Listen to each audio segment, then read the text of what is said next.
Yeah, guys, so this is my little cousin Grace, who's 14. She was diagnosed with leukemia when she was 6. And she fought that, and you won, didn't you, Grace? Yeah. And now you're cured. And you've Yeah. got something you'd like to say to everyone, don't you? Yes. Ready? Go. Right. Hi, yeah, my name is Grace. I'm 14 years old, and the children Sabato. For 3 years of my life. Thank you. And the Royal Children's Hospital did save her life.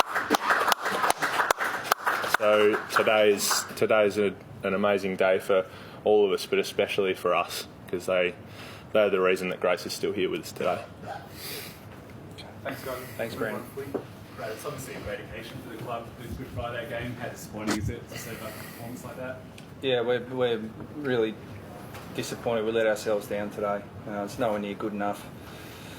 We've comprehensively beaten in a lot of areas. We certainly planned to go into the game very differently to the way it looked, and we weren't able to execute our end of the bargain. We also weren't able to take away with Essendon and do well, and that wasn't through a lack of understanding. We got beaten really in 3 key areas. I mean, we to be pretty good in first possession around the contest, but then to lose clearances suggests that we didn't go forward enough. And when the ball spilled, we got just killed on the loose ball. We got killed when the ball got outside of us, and the game turned into a defensive 50 transition game where both teams actually scored from defensive 50 transition, but that's not the way that we wanted the game to play. And to Essendon's credit, they were able to get the game played that way. And when we did get our opportunities, we couldn't convert. So scoreboard momentum was going against us as well. Columbus probably had it on their terms in the second quarter. It's probably where the game changed. What is it about? Like, why couldn't you sort of change it after half time? Why do you think the message didn't get through? Oh, it's not the message not getting through. It's just, I mean, we kicked 1-6 again, I think, in the third quarter, where we controlled aspects of the second quarter around the contest. Again, we didn't convert, and then they got right on top of us for a 10 or 15 minute period around the contest. Both the hard ball, loose ball combination, they really got on top of us, and they made us pay on the scoreboard. You look at the way the game was going. It was only that patch in the second quarter that was the difference at half time. But it's demoralising when you're trying to fight back and you keep missing. It seems to be, just if we look at it from a bigger season, not just today, when you are challenged, you've struggled to respond. When you've had big leads against Brisbane, or when they've come at you, you've struggled to get back into it again. Same today, 4 goals in I think 4.5 minutes in the second quarter. The game seemed to be lost at that point. What have you thought of the way the club's responded in adversity, I suppose? Yeah, it's been disappointing because that's what we pride ourselves on as a football club, that we are competitive and regardless of the circumstances or the odds, that we always fight. And at the moment, it's just nowhere near good enough on any level. I could talk about all the aspects of the game, but really, it's nowhere near good enough anywhere. On tackling, I think it was 43 tackles and one guy's had nearly 25% of them. 25% in, yeah. Which that's obviously not good enough in that sense. What do you say to the group in regards to that? Is that an intensity thing or is it a mindset?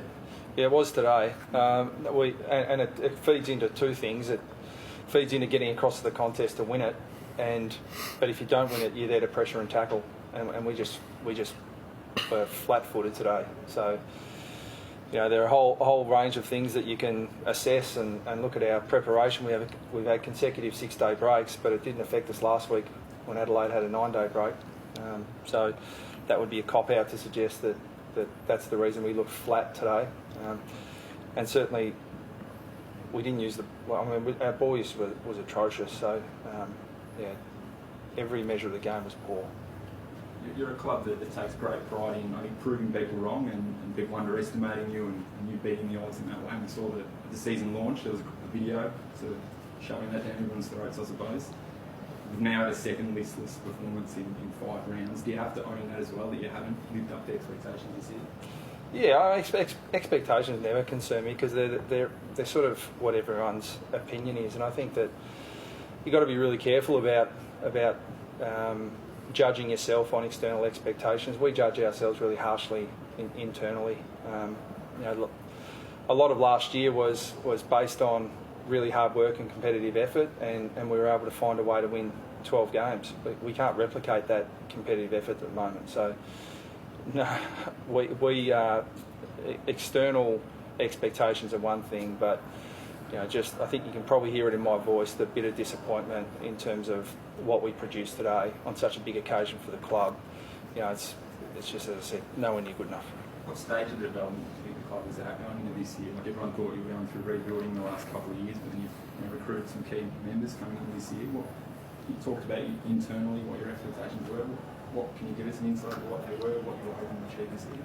Yeah, well, look, it sounds simple and cliche, but we're just looking to improve, and we haven't improved because expectations are hard. Everyone has an opinion on who's going to be a really good side and who's not. The reality is the competition's more on a knife's edge than that. It can swing pretty wildly, both for you or against you.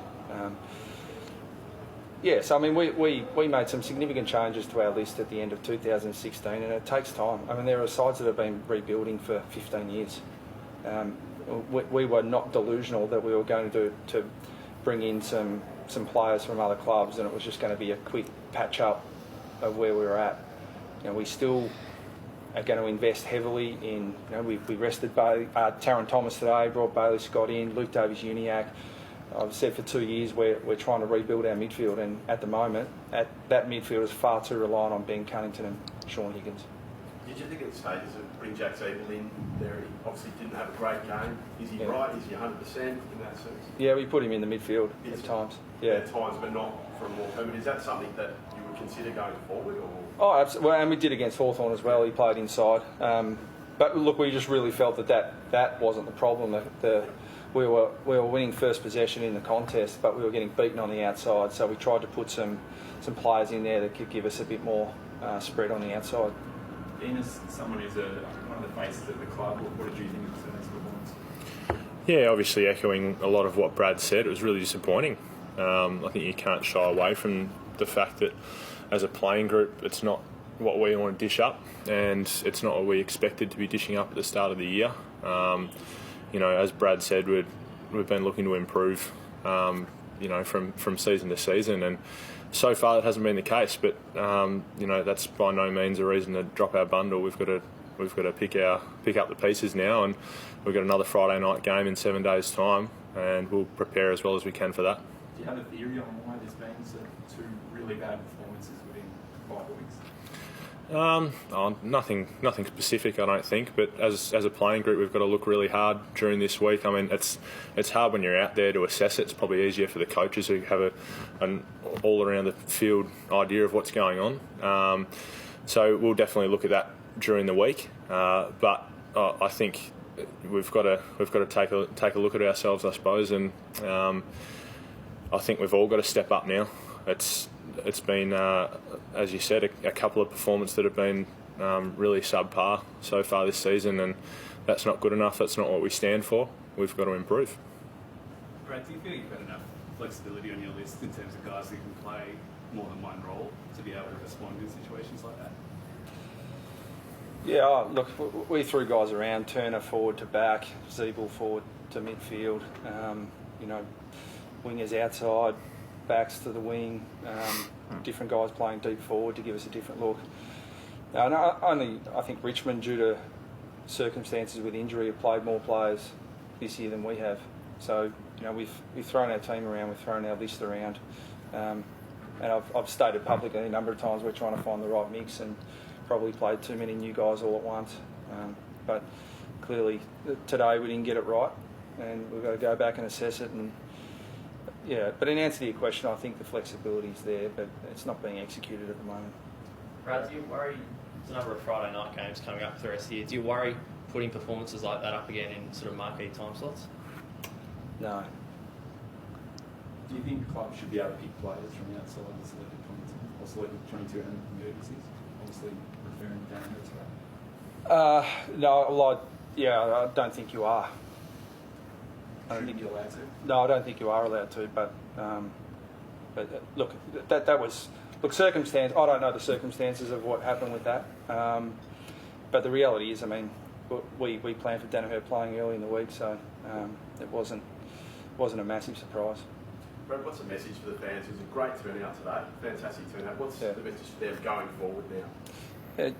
Just this club has you know, for better or worse, it's fought its way through really tough situations. You know, and our players are bitterly disappointed. Our coaches are bitterly disappointed. But now more than ever, we need people to rally around the players. Thanks, guys. Thank you.